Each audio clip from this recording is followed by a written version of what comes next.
4, 3, 2.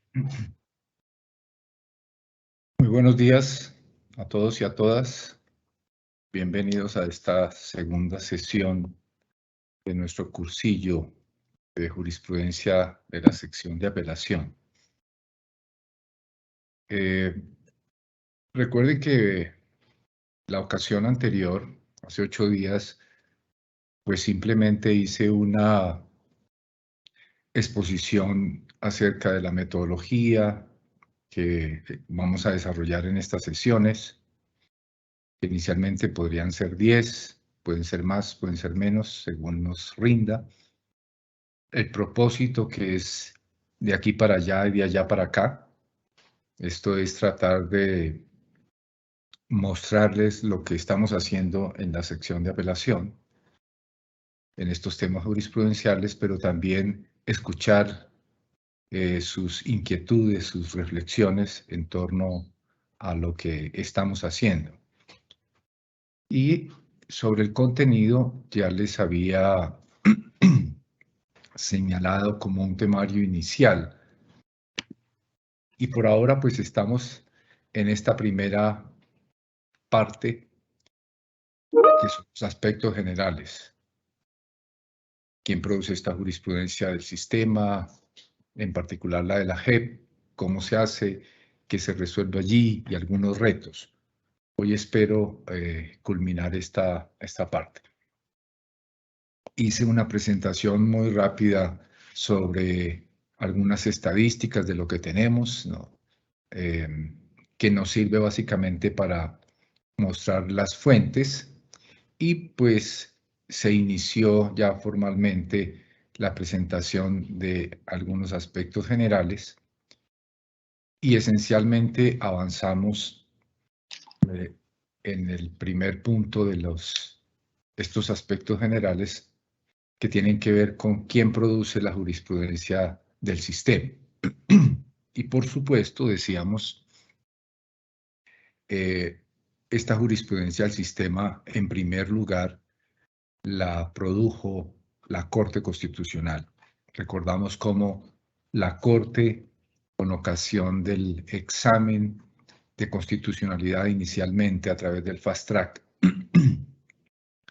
le dio el beneplácito a la mayoría de las normas que fueron desarrolladas por el Congreso, tanto los actos legislativos más importantes, el acto legislativo 1 del 17, por ejemplo, el acto legislativo 2 del 17,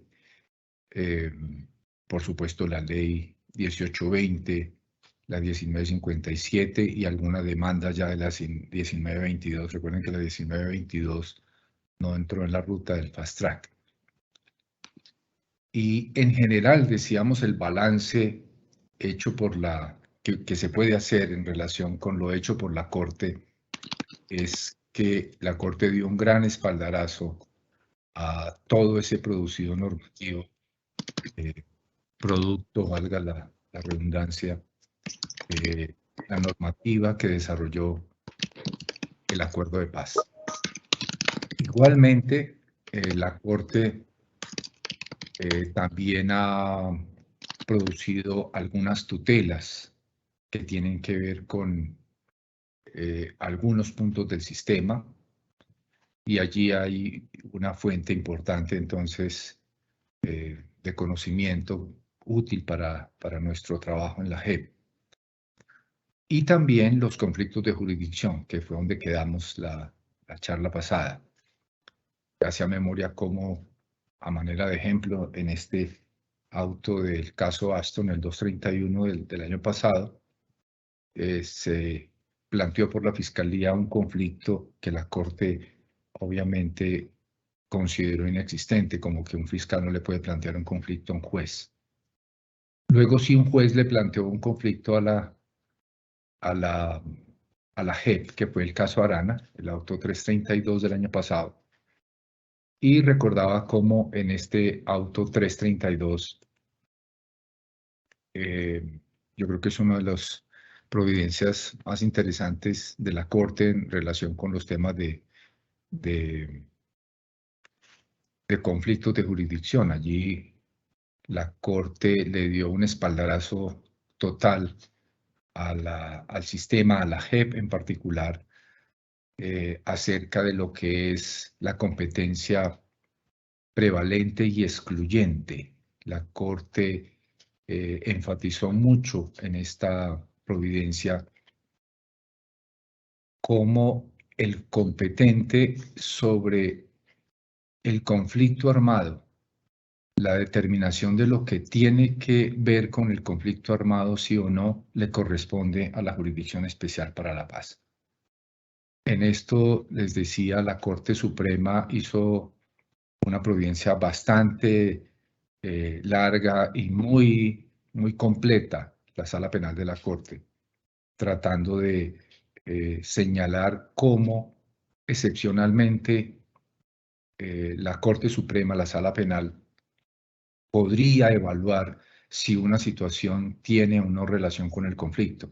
Y particularmente el tema en el que ellos como Corte han tomado la decisión porque están habilitados normativamente para ellos. Recuerden ustedes, un poquito más adelante mencionaremos algo más, que la Corte Suprema, Sala Penal, tiene la competencia para las acciones de revisión especial transicional cuando ellos han producido las sentencias de condena en relación con no combatientes. Y entonces esta era la situación de Arana, un agente del Estado, entonces no combatiente. Y entonces la Corte diciendo, nosotros lo condenamos y nosotros, como somos los competentes para determinar la acción de revisión especial, lo cual es cierto, ¿verdad? Eso es una competencia especial, específica de la Sala Penal de la Corte. Como somos los competentes de eso, también, dijo la Corte Suprema, somos los competentes para determinar si tal o cual conducta cometida por el señor Arana tiene o no relación con el conflicto. Nosotros debemos determinar si hay o no relación con el conflicto porque somos los competentes, repito, para conocer la acción de revisión. Y la Corte esclareció las dos cosas, atendiendo en cambio lo dicho por la Sala de Definición de Competencias de la JEP, que mantenía la tesis que finalmente ratificó la Corte, que repito, es que no se sigue la conclusión de que la Corte Suprema puede evaluarlo si está o no relacionada una cierta conducta con el conflicto a partir de tener la competencia para examinar la acción de revisión especial. Son dos cosas distintas. Entonces, la Corte sigue con la acción de revisión, la Corte Suprema sigue con la acción de revisión especial, transicional, si solo si la JEP ha determinado, y si se dan las circunstancias, ha determinado si tal o cual conducta tiene o no relación con el conflicto. Yo creo que, yo insisto, ese es uno de los autos más interesantes de la Corte en relación con nuestra competencia exclusiva y excluyente en relación con la relación con el conflicto. A propósito de esta providencia, precisamente, de este auto de la Corte, hubo una pregunta que, bueno, hubo varias preguntas, a propósito voy a referirme a ellas inicialmente. Nuriluz Peralta preguntó que si hay algún certificado sobre este curso. La respuesta es que no hay certificado. No es un curso formal, por así decir. Perdón.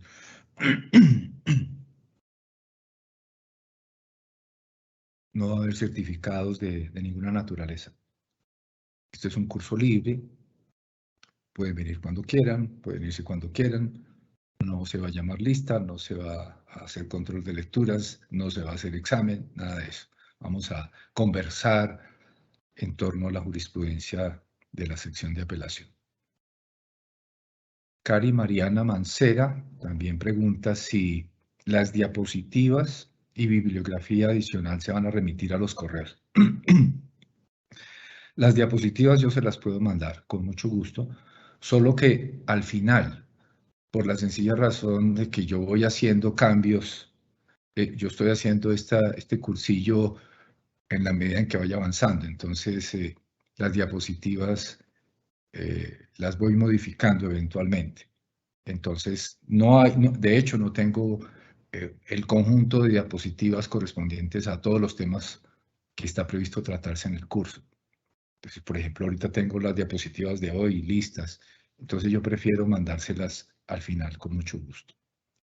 Y la bibliografía adicional no tengo, pero bueno, puede ir surgiendo. De hecho, podríamos convenir que si alguno de ustedes tiene algún texto para sugerir, pues bienvenido, que lo vaya escribiendo, que tenga que ver con el tema. Por ahora la bibliografía básica pues es la jurisprudencia. Y ahí viene otra pregunta de alguien y es que tiene que ver con ese tema de la jurisprudencia. Si tendremos, dice Rosmerlin Estupiñán, si tendremos acceso a carpetas de jurisprudencia para cada uno de los temas que se exhibe en el contenido. Yo no voy a hacer una carpeta. Voy a ir indicando, como este caso de el número de los autos, para que pues cada quien, si le parece, los consiga o en la corte, y la jurisprudencia de la sección de apelación que vaya a referir, por supuesto, pues está en nuestra relatoría.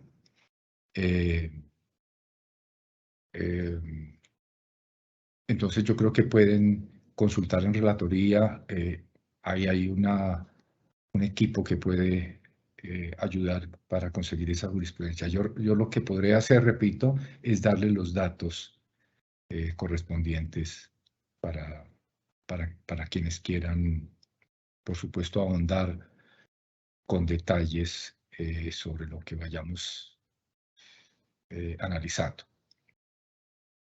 Y hay otra pregunta, perdón, que se me perdieron por acá donde lo tengo.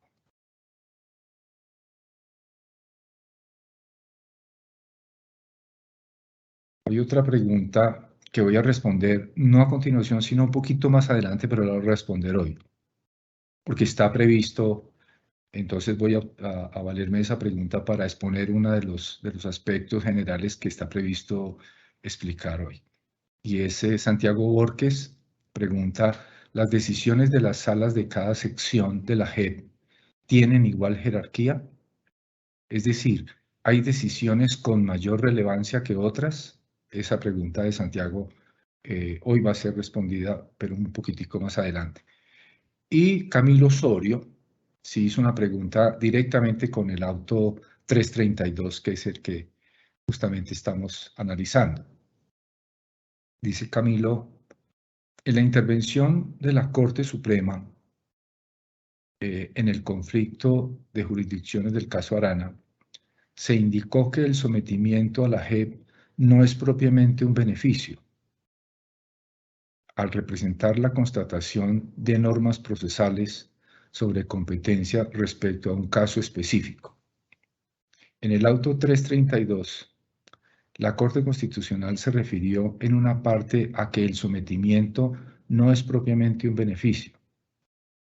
Y pregunta, ¿estas consideraciones han tenido alguna incidencia en la jurisprudencia posterior de la SA? Yo estuve mirando con parte de mi equipo nuevamente este auto para responder adecuadamente la pregunta de Camilo. Y no encontramos, Camilo, una referencia en ese sentido, que la Corte hubiese dicho efectivamente que el ingreso, el sometimiento a la JEP no es propiamente un beneficio. Revisamos, bueno, creo que con algún detalle, sería bueno que de pronto nos lo hiciera saber de dónde saca exactamente esa inferencia, porque expresamente no está, seguramente es a partir de alguna parte de la providencia de donde se hace esa expresión. Yo eventualmente volvería sobre eso a la pregunta de Camilo, si en otro correo nos lo hace saber con más detalle, pero en principio no encontramos eso. Y eso entonces, por eso no se podría por ahora decir si esto ha tenido alguna incidencia en nuestra jurisprudencia. No, nosotros seguimos considerando en la sección de apelación que efectivamente el sometimiento es ya un beneficio y así lo hemos mantenido hasta ahora. Y a propósito de esto, de esta pregunta, que repito, podemos seguir conversando sobre ella cuando tenga más datos, que de pronto Camilo nos indique exactamente el punto en donde está eso, y yo volvería a mirarlo y volvemos a conversar. Se me ocurrió que si hay preguntas adicionales que no se alcancen a hacer en clase, pues porque en clase no hay tiempo de responderlas en la premura para poder avanzar, pero sí yo las voy a mirar con mi equipo, como les dije, para tratar de responder adecuadamente. Pero no necesariamente pensaba, ahora que estamos definiendo parte de la metodología, no necesariamente tienen que ser con los temas que en el momento yo esté tratando, por ejemplo, sino si hay en este momento interés. Algún colega, de hecho, me decía si eso era posible, y por supuesto le dije que sí.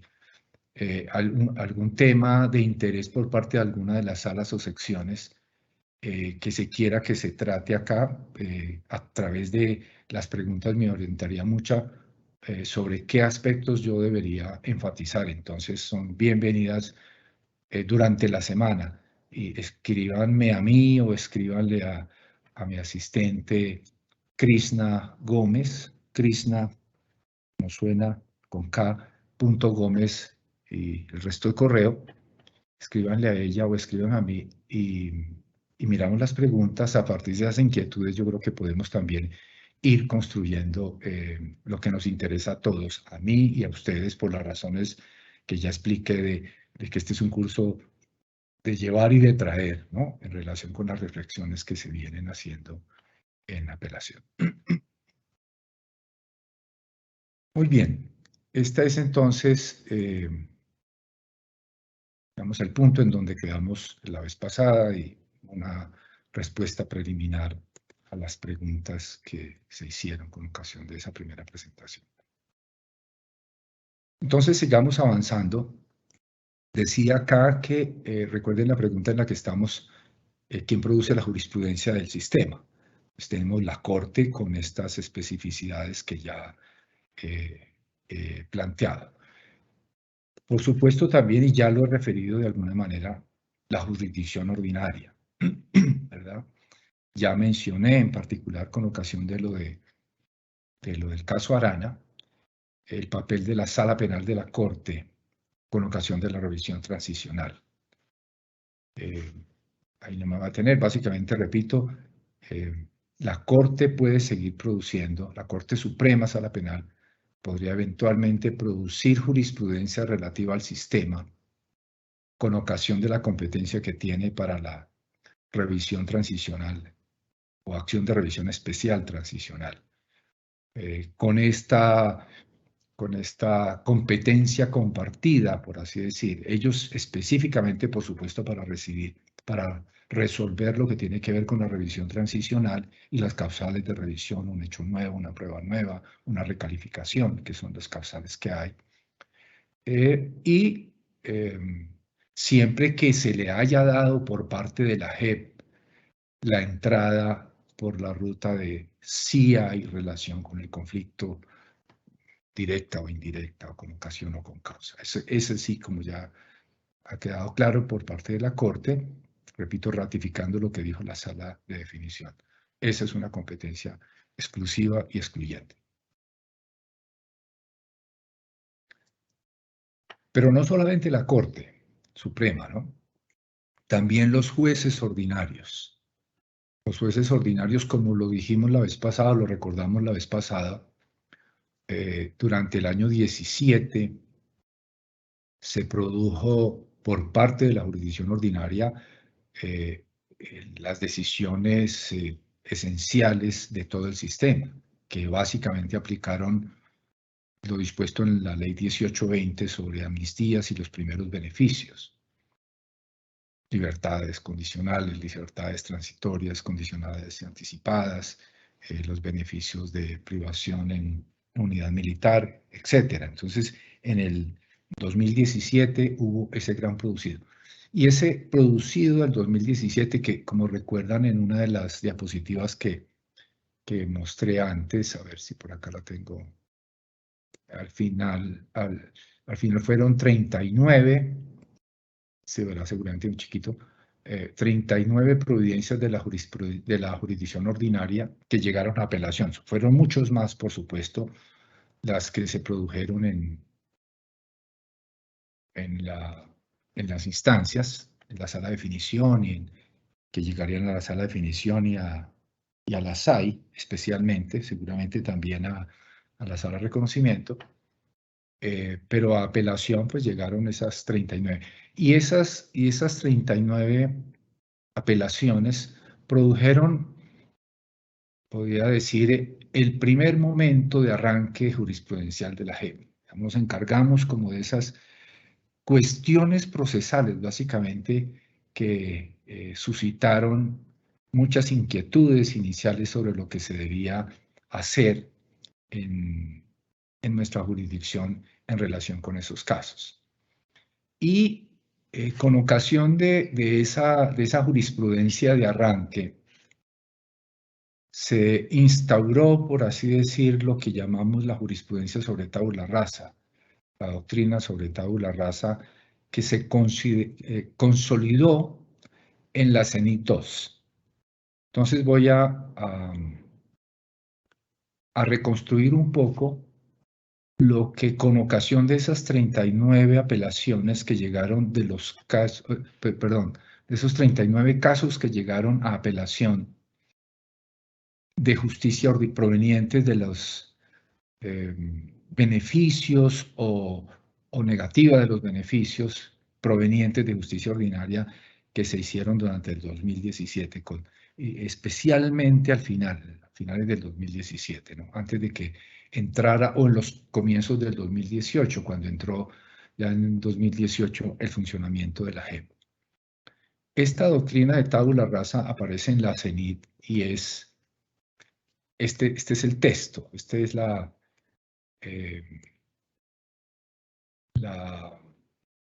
el párrafo correspondiente que lo quise traer acá, se los voy a leer.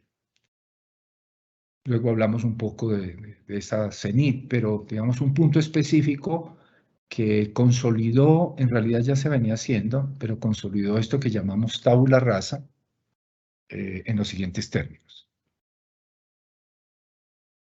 En lo que tiene que ver con la decisión del beneficio provisional, la SA precisa que, de acuerdo con lo dispuesto en los artículos 13 de la Ley 1820 del 16 y 3 del Decreto 277 del 17, las decisiones y resoluciones adoptadas en aplicación de dicha ley tenían, comillas, efecto de cosa juzgada material como presupuesto de la seguridad jurídica.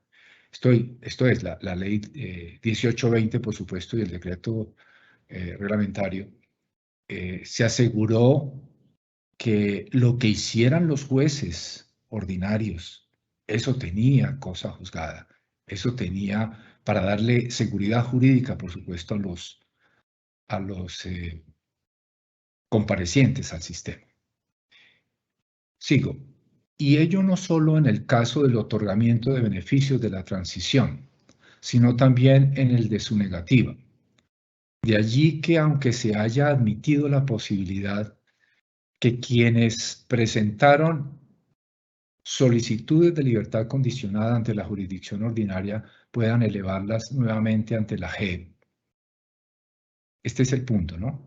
Quienes presentaron solicitudes de libertad condicionada allá en la jurisdicción ordinaria puedan elevarlas nuevamente a la JEP, porque eso fue mucho de lo que ocurrió.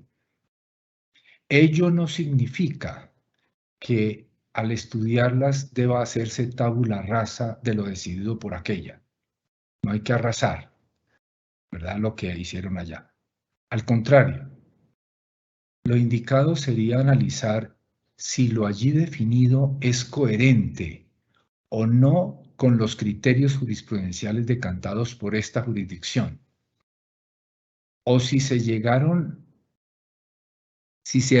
elementos nuevos o se han producido hechos sobrevinientes que justifiquen la realización de un nuevo estudio, así apoyada sobre lo ya definido por la jurisdicción ordinaria, en coherencia con los criterios propios de la JEP. La decisión sobre libertad condicionada debe simplificarse. Entonces, con este latinajo, saben que en derecho, si no utilizamos latinajos, como que no nos sentimos cómodos, así no sepamos latín. Entonces, para su cuaderno de latín, primer término, tabula rasa, que vamos a utilizar acá en este cursillo.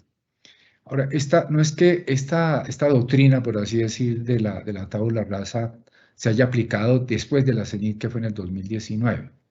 En realidad ya se venía haciendo desde que llegaron los primeros casos a la JEP provenientes de justicia ordinaria con ocasión, repito, de los envíos que hicieron los jueces penales a quienes se les solicitaron los beneficios del sistema antes de la entrada en funcionamiento de la JEP a comienzos del 18. Digo a comienzos porque más adelante hablaremos sobre esa fecha, si 15 de enero o si 15 de marzo.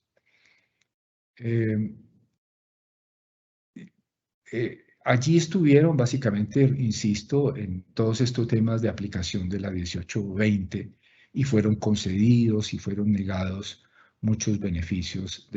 Y esto entonces generó, esta tabula rasa generó, como les decía, como la primera hornada jurisprudencial. Ya no, esa es una jurisprudencia que queda ahí como empieza ya a ser parte de la memoria histórica de nuestro trasegar. Generó un par de reglas o un conjunto de reglas que yo quisiera aglutinar en estos dos, a partir de estos dos, del componente de la competencia. Esto es, hay unas reglas, por supuesto, legales y jurisprudenciales que interpretan esas reglas legales sobre decisiones expedidas por la justicia ordinaria sin competencia. ¿Qué quiere decir sin competencia? Que lo hicieron después de que la JEP ya entrara en funcionamiento. Digamos, después del 15 de enero. Digo digamos, porque más adelante entraremos sobre una fecha distinta que pone la Corte Constitucional, que es 15 de marzo, y luego miramos eso. Pero por ahora digo que son decisiones tomadas por justicia ordinaria sin competencia en relación con los beneficios, porque lo hicieron después de entrar en funcionamiento de la JEP, después del 15 de enero.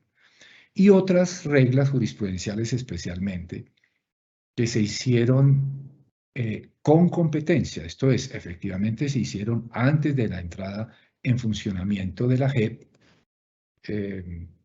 pero pudieron se presentaron distintas situaciones. Entonces, muy rápidamente refiero esa jurisprudencia que se produjo en ese primer momento. El principal problema que teníamos entonces era, en el primer caso, el caso de las decisiones expedidas sin competencia por la justicia ordinaria, porque lo hicieron después de que la JEP entró en funcionamiento, era cómo proceder a revocar o anular esas decisiones claramente viciadas de nulidad a partir de una regla que nosotros consideramos debería gobernar esa primera parte de la jurisprudencia, y es que nosotros como justicia especial no seríamos superiores jerárquicos. Esa fue la primera consideración que se tuvo. No somos superiores jerárquicos de los jueces ordinarios. Y entonces, si no somos superiores jerárquicos, ¿qué hacer con las decisiones que están viciadas de nulidad que se produjeron allá. Una primera salida nos la dio lo que en la práctica ocurrió, y es que hicieron trámites paralelos. Entonces los abogados pedían los beneficios allá y pedían los beneficios acá. Vamos a ver por dónde le resultaba, así todavía aquí no hubiera entrado en funcionamiento la JEP, pero los pedían. Y entonces, frente a esos trámites paralelos, lo que hicimos fue coger el trámite que se hacía aquí en la JEP y darle el curso correspondiente. Y cuando se tomaba la decisión, por ejemplo, de otorgar el beneficio o de negar el beneficio, simplemente se comunicaba a la justicia ordinaria para lo de su cargo. Más o menos esa era la frase estándar, ¿no? Para lo de su cargo. En donde nosotros asumíamos, y asumimos todavía, diría que podía asumirse así, pero con una variante más adelante que a continuación les voy a contar. Y es que ese para de su cargo asumíamos, repito, que la justicia ordinaria lo que debía hacer es que, advertidos que efectivamente tomara una decisión sin competencia, pues que la anulara. Entonces, cuando los trámites fueron paralelos, eso fue lo que hicimos. Se cogió el trámite que estaba aquí en curso, se tomó la decisión, y si, por ejemplo, se negaba el beneficio o se concedía, se comunicaba a la justicia ordinaria para que ella hicieran lo correspondiente, lo de su cargo. Cuando no hubo trámites paralelos, entonces lo que se hizo fue tomar la solicitud que allá se hizo como si se estuviera haciendo acá por primera vez y hacer lo mismo. Y en consecuencia tomar la decisión que correspondiera y pasársela comunicársela a la justicia ordinaria para lo de su cargo. Esto es, desentendiéndonos nosotros totalmente de hacer revocatorias eventualmente, de anular las decisiones de la justicia ordinaria bajo la regla, repito, según la cual nosotros no somos superiores jerárquicos de la justicia ordinaria. La sección de apelación es superior jerárquico de las instancias de la JEP, pero no de las instancias de la justicia ordinaria. Y luego viene el grupo de reglas jurisprudenciales que sacamos en los casos en donde sí tomaron las decisiones de justicia ordinaria con competencia. Esto lo hicieron en el año 2017, por ejemplo, y hasta antes del 15 de enero del 2018, que es cuando entra en funcionamiento la JEP. Y entonces, allí hubo también distintas situaciones. En unos casos, las decisiones fueron apeladas y las mismas fueron resueltas en segunda instancia en la jurisdicción ordinaria. Entonces, en esos casos, si no se daban ciertas condiciones que ya voy a mencionar, ya se habría producido una cosa juzgada y eso solamente podría ser alterado por la sección de revisión. Inicialmente consideramos que debía ser tanto los beneficios provisionales como los definitivos y finalmente consideramos que solamente los definitivos, porque los provisionales deberían ser tramitados con ocasión de los beneficios definitivos en cada una de las salas con competencia para el efecto. Entonces, si un beneficio provisional habría sido, por ejemplo, negado en justicia ordinaria, aquí debería serlo revisado por la SAI, por ejemplo, si fuera un compareciente de la exguerrilla, y no por la sección de revisión, repito, en la medida en que en la SAI se tendría que tramitar el beneficio definitivo que sería, por ejemplo, la amnistía. Entonces solamente queda para la sección de revisión la revisión de la cosa juzgada respecto de los beneficios definitivos otorgados en la justicia ordinaria y para las salas, concretamente definición y SAI, para los beneficios provisionales en la medida en que allí se puedan tramitar los beneficios definitivos. Luego hubo otra situación en la que los recursos se interpusieron antes de la entrada en vigencia de la JEP. Pero la segunda instancia de ese recurso, cuando se fue a tramitar, ya estaba en vigencia la JEP. Hubo allí, digamos, ese tránsito precisamente en el momento de tramitar el recurso. Entonces, por ejemplo, si un juez ordinario habría concedido un recurso, un beneficio, habría negado un beneficio el 10 de enero del 18.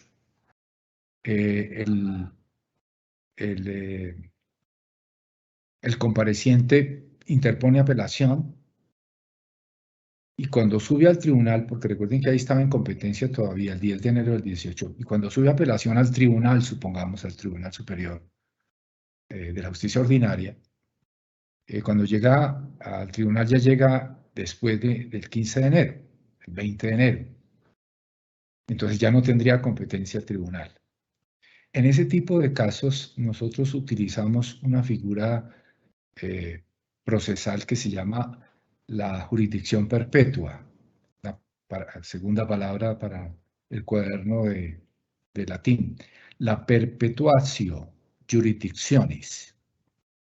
Con esta regla de la perpetuatio jurisdictionis, entonces decidimos varios casos en los que se dijo, si ya el recurso fue interpuesto, se mantiene la competencia es perpetua, siguiendo allí reglas del Código General del Proceso y del procesal en general. Entonces se mantiene la competencia, ¿verdad?, por parte de y eso, digamos, es una regla general que se trae para justicia ordinaria desde hace mucho tiempo. Cuando hay en esos tránsitos de legislación es muy frecuente que ocurra ese tipo de situaciones que acabo de describir. Y entonces lo que aplicamos, dijimos, hay que aplicar lo mismo. Si ya se interpuso antes, se mantenga la competencia perpetua. Eso quiere decir que hay una especie de ultraactividad allí admitida para que la segunda instancia pueda resolver el caso que se planteó, a pesar de que en ese momento ya no tenga la competencia en estricto sentido. Dos, y ya me devuelvo sobre ese punto para referir un tema de la Corte. Termino las reglas diciendo que cuando, y esto es lo que eventualmente podría mantenerse en este momento. Ya no hay más, en realidad, como vieron en la estadística, ya no tenemos más casos, ya esta jurisprudencia ya hace parte como de nuestro historial jurisprudencial, pero por si acaso llegara, eventualmente, lo que se presentaría es lo siguiente, que lo hagan con competencia, ¿verdad?, pero no lo hacen tomando en consideración las pautas jurisprudenciales que nosotros en la JEP hemos ido construyendo, tanto las salas como la sección de apelación y las secciones también. Aquí ya se han venido, recuerden que como somos los jueces autorizados para determinar lo que es relación con el conflicto, entonces nosotros somos los que ponemos las reglas jurisprudenciales para todo el mundo, incluida para la Corte Suprema, como ya lo señaló la Corte Constitucional, de acuerdo con el conflicto del caso Arana, según les conté. Para todo el mundo, la JEP pone las reglas en materia de relación con el conflicto. Nosotros somos los jueces autorizados para eso. Y entonces, si por ejemplo, en la jurisdicción ordinaria, teniendo competencia, pero no se hace un análisis como se debe hacer según nuestras reglas, por ejemplo, fue muy frecuente o es hemos estado resolviendo en apelación aún algunos casos, en donde, por ejemplo, en jurisdicciones, ya en los trámites definitivos de las salas, por ejemplo, entonces ya se hace el recuento completo y notamos, por ejemplo, que en la jurisdicción ordinaria se concedió un beneficio a un compareciente analizando solamente el factor temporal y el factor personal. y fue al parecer con alguna frecuencia que ocurrió, que los jueces ordinarios otorgaban el beneficio simplemente por la acreditación de la Oficina del Alto Comisionado para la Paz, que decía, ese señor es guerrillero, fue enlistado y está certificado como miembro de las guerrillas. Entonces, con base en esa certificación, inmediatamente la justicia ordinaria en muchos casos otorgaba la libertad, e incluso amnistías, con era posible la amnistía de iure, por ejemplo, sin reparar en el factor material. Entonces, como ya sabemos que, de acuerdo con nuestra jurisprudencia, hay que hacer un análisis completo, escalonado de esos factores, temporal, personal, material, entonces se está contraviniendo nuestra jurisprudencia y en consecuencia es necesario ahí sí hacer tabula rasa. Ese es el típico caso en donde no se preserva la cosa juzgada. Eso es una cosa juzgada espuria, es una cosa juzgada relativa, ¿verdad? Y nosotros entonces estamos autorizados, como se ha hecho en muchas ocasiones por parte de las salas, ¿verdad? Especialmente en las hay en este tipo de situaciones. Y eso lo hemos ratificado o eventualmente modificado, según sea el caso, para asegurar que se mantenga la jurisprudencia nuestra. En donde el típico ejemplo es ese, ¿no? Que ya les mencioné, que se concede la libertad por juez ordinario con base en el factor temporal y el personal, pero se les olvida el material. O allá lo conceden bien, por ejemplo, o en algún sentido lo conceden jurídicamente en términos correctos, por ejemplo, lo niegan porque no está acreditado el factor personal, pero luego que llega acá, acreditan el factor personal. En estos trámites de la Oficina del Alto Comisionado, pues ha habido casos que se demora esa acreditación, y entonces cuando llega acá, pues ahí hay que cambiar y habría que hacer tabula rasa de lo hecho por la jurisdicción ordinaria para adecuarlo a nuestra jurisprudencia. Cuando no hay que hacer tabula rasa, entonces, lo que nosotros, la regla que aquí se dispone es que se debe estar a lo resuelto, y esa es otra frase, digamos, estándar que se utiliza en la JEP y la utilizamos mucho en apelación cuando sea el caso, que para evitar tabula rasa, si es correcto la decisión tomada en justicia ordinaria, porque se hizo con competencia y se hizo siguiendo las pautas legales que nosotros reinterpretamos después, que es lo que ha debido hacer el juez ordinario, pues decimos hay que estarse a lo resuelto. Así hayan negado o hayan concedido en la justicia ordinaria, hay que estarse a lo resuelto por ellos. No hay que estarse a lo resuelto por ellos y en consecuencia, entonces, estarse a lo resuelto es no hacer tabula rasa. Y no estarse, cuando no hay que estarse a lo resuelto, esto es, habría que hacer tabula rasa cuando en la jurisprudencia ordinaria, a pesar de haberse hecho con competencia, pues sencillamente no cumplió con las reglas jurisprudenciales que nosotros establecimos acá. Estas son básicamente las reglas que nosotros establecimos que hemos ido consolidando. Cuando yo digo que hemos ido consolidando, a propósito, no es porque se hayan dicho necesariamente en sección de apelación. Muchas de estas reglas en realidad son una ratificación de lo que ya se ha venido haciendo y diciendo tanto en la SAI como en la Sala de Definición de Situaciones Jurídicas. Esto que acabo de decir tuvo dos alteraciones por la Corte. La Corte, con ocasión de las tutelas o de los conflictos de jurisdicción, llegó a una conclusión distinta a la nuestra. Y eso hay que, pues, no solamente exponerlo por transparencia, sino tomarlo en consideración. La primera tiene que ver con la perpetuación. La perpetuación de jurisdicciones. Son dos reglas distintas que estableció la Corte a las que habíamos dicho nosotros en apelación. La de la perpetuatio jurisdicciones, para la Corte no debe haber perpetuatio jurisdicciones. Repito, en este momento, pues esa ya no es la situación. Si hubiese que enfrentar esa situación, pues tendríamos que acogernos a lo que dice la Corte. Yo no voy a entrar en controversia en ese punto con la Corte. Creo que nosotros tendríamos buenas razones, pero no es el caso realmente casar una pelea con la Corte Constitucional en este punto. En otros puntos sí hemos llamado la atención sobre algunas imprecisiones de la Corte Constitucional. En su momento lo mencionaré. Pero en este punto yo creo que no vale la pena darnos la pelea frente a una cosa que ya pasó. Repito, la perpetuatio jurisdicciones permite que el juez, con ocasión de un tránsito de legislación, se ha interpuesto un recurso y en ese momento de interposición del mismo resolverlo ya no tenga competencia, lo puede hacer. Mantener la competencia, ¿verdad? Por una especie de ultraactividad. En el auto 103 del año pasado, la Corte dijo otra cosa. La Corte dijo que nosotros, atención, sí somos superiores jerárquicos de la justicia ordinaria. Que la JEP sí es superior jerárquico de la justicia ordinaria.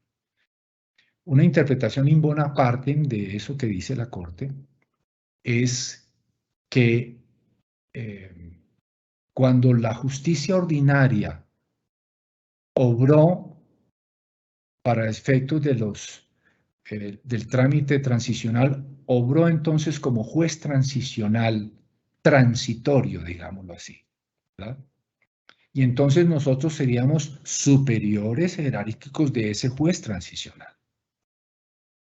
Esa sería, digamos, la interpretación correcta hecha por la Corte en el auto 103. Entonces, si tuviéramos en este momento una situación que ya no es el caso, que pues ya pasó tiempo, eso fue, como les digo, en el punto justo del 2018,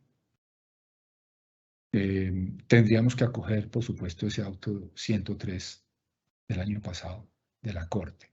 Y en ese auto, por cierto, es en el que la Corte dice que el momento de entrada en funcionamiento de la JEP es el 15 de marzo. El 15 de marzo. Entonces, hay una disposición de la Corte que dice que es el 15 de marzo, distinta a la jurisprudencia de la SA, que considera que es el 15 de enero. Repito, por fortuna, yo creo que ese tema, para efectos de la jurisprudencia que venga de la justicia ordinaria, no va a ser objeto de disputa. Hay una resolución, la primera resolución que expidió la presidencia de la JEP, la doctora Patricia Linares, fijó que la entrada en vigencia de la JEP fue el día de la posesión, el 15 de enero. Distinto es que la atención al público se hace el 15 de marzo. El 15 de marzo. Esa es la resolución 1 del 18. Entonces tenemos una regla normativa que también habilitaría para, pero repito, para decir que entramos en funcionamiento el 15 de enero. Eso ya tendrá sentido, es para el conteo de la finalización del trabajo nuestro como JEP dentro de unos años más adelante, pero yo creo que ya no va a tener inconvenientes con ocasión de esta jurisprudencia, que ya no es el caso. La jurisdicción ordinaria no está, por supuesto, en este momento tomando decisiones en relación con temas de asuntos jurisdiccionales, de beneficios de justicia transicional.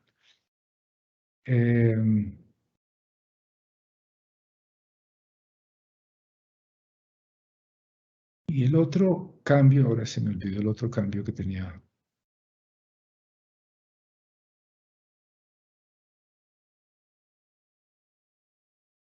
No creo que era eso, creo el de la fecha, sí, y el de la fecha y el de la perpetuatio jurisdicciones.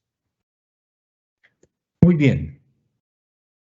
Entonces esa es nuestra jurisprudencia muy inicial, que como ven son asuntos procesales, aunque un tema importante, por supuesto, era la preservación de estas de las reglas de la JEP con ocasión de la competencia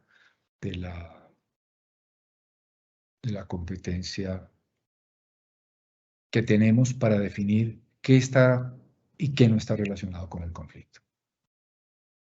Bien, avanzamos. Y aquí me viene esta diapositiva que me sirve para responder la pregunta que ya había dicho inicial que hizo Santiago Borges. Repito, la pregunta de Santiago es, ¿las decisiones de las salas de cada sección de la JEP tienen igual jerarquía? Es decir, ¿hay decisiones con mayor relevancia que otras?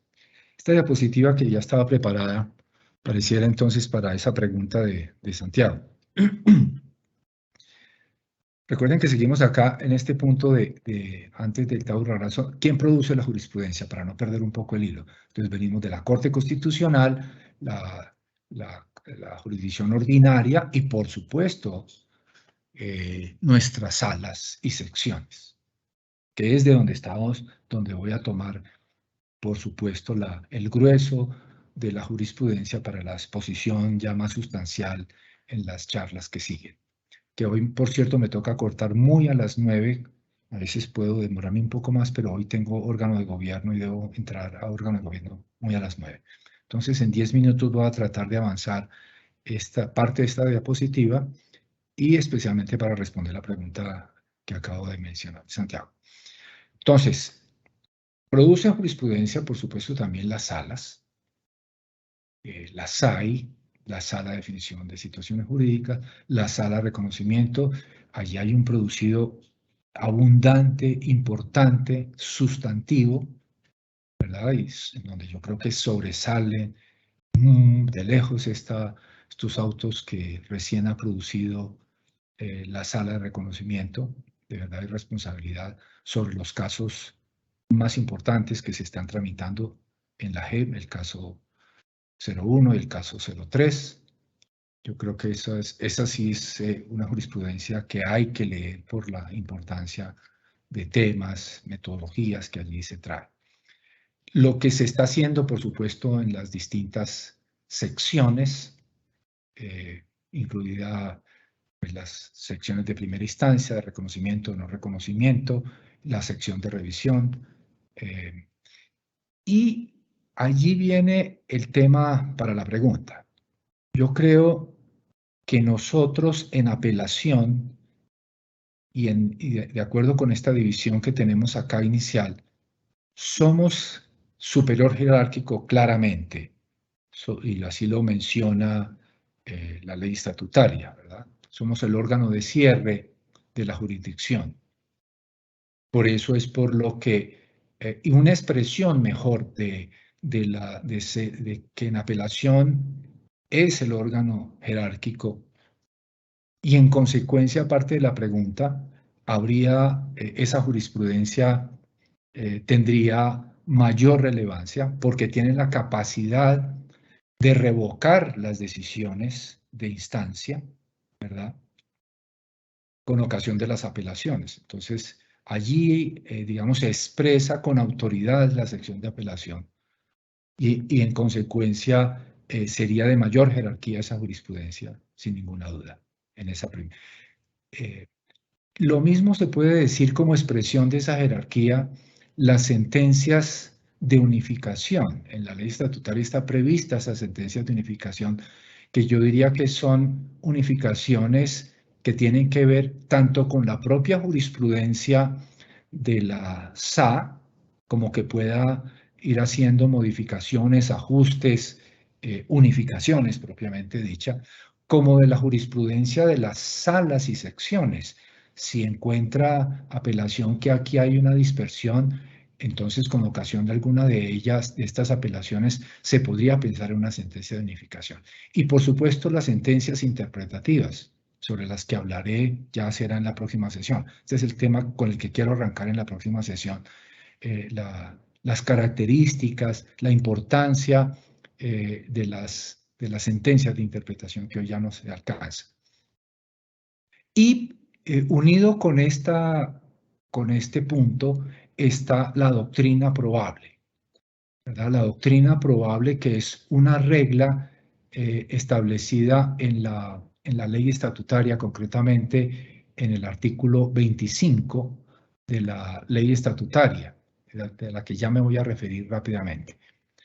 En esa doctrina probable, entonces, junto con el ejercicio de la apelación, claramente la sección de apelación es superior jerárquico. Pero entonces me detengo también en la otra expresión que aquí quise utilizar junto a jerarquía. Jerarquía y círculo. Por esta forma de arreglo institucional que se dispuso para la Jurisdicción Especial para la Paz. Nosotros, de un lado, en apelación somos el máximo órgano de cierre, pero paradójicamente también somos o podemos ser sujetos de órdenes de tutela de otras secciones del tribunal, particularmente de la sección de revisión. Y eso yo creo que pues es único, ¿no? Que somos jerárquicos, pero también es una jerarquía bastante extraña. Somos superiores jerárquicos, pero somos unos superiores jerárquicos bastante extraños porque obedecemos órdenes en materia de tutela por parte de sección de revisión. De hecho, la sección de revisión ha tutelado a la sección de apelación en un par de ocasiones. Y hemos cumplido con esas órdenes. Entonces, uno diría que en los ámbitos ordinarios de asuntos transicionales, claramente se expresa el carácter jerárquico de la sección de apelación. Pero en tutelas, a pesar de que somos jueces de apelaciones en tutelas, también, repito, eso es una paradoja de nuestro sistema, no una paradoja, es una forma de cerrarnos. Recuerden que inicialmente en el acuerdo de paz se preveía que fuera la propia jurisdicción junto con la Corte en una especie de comisión especial la que definiera si las tutelas que tenían que ver con la JEP, con el sistema, podrían o no ser revisadas por la Corte Constitucional. Y no es este asunto que quedó finalmente porque pues vino el plebiscito y después la Corte, por supuesto, cerró filas en eso para decir, no, nosotros seguimos revisando y ustedes no nos van a decir qué revisamos o no, porque originalmente en el acuerdo de paz estaba que la Corte no tenía la potestad de revisar las tutelas de manera autoritativa, las tutelas que tuvieran que ver con la JEP. Para que la Corte pudiera revisar las tutelas, tenía que concertar, que a mí me pareció una buena fórmula, para todos los efectos para evitar choques de trenes. Y esto era válido, me parecía a mí, incluso para la Corte Constitucional, para la Corte Suprema, para el Consejo de Estado, por ejemplo, para evitar esos choques de trenes a veces. Entonces, que vayan a la Corte con la anuencia de las propias Cortes, y en este caso, con la anuencia de la propia JEP. Pero bueno, eso no quedó, y entonces un rezago de ese ajuste, que en realidad era el que estaba inicialmente, dispuso que eventualmente en apelación pueda recibir órdenes de la sección de revisión, como en efecto ha ocurrido y como en efecto nosotros las hemos cumplido. Les voy a dejar para la próxima sesión entonces una referencia al tema de doctrina probable y arranco con CENIT y espero en la próxima sesión sí o sí terminar con esta parte general para iniciar. Algún colega preguntaba si había que preparar algo. Yo diría que si hay que preparar algo sería mirar un poco este tema de doctrina probable, las características generales de la CENIT, y yo quisiera intentar avanzar entonces con el tema del factor temporal, que ya es el primer tema grueso sobre lo que nos interesa a todos avanzar de manera acelerada. Pues muchas gracias a todos y a todas por asistir en la sesión de hoy. Nos vemos en 8 días.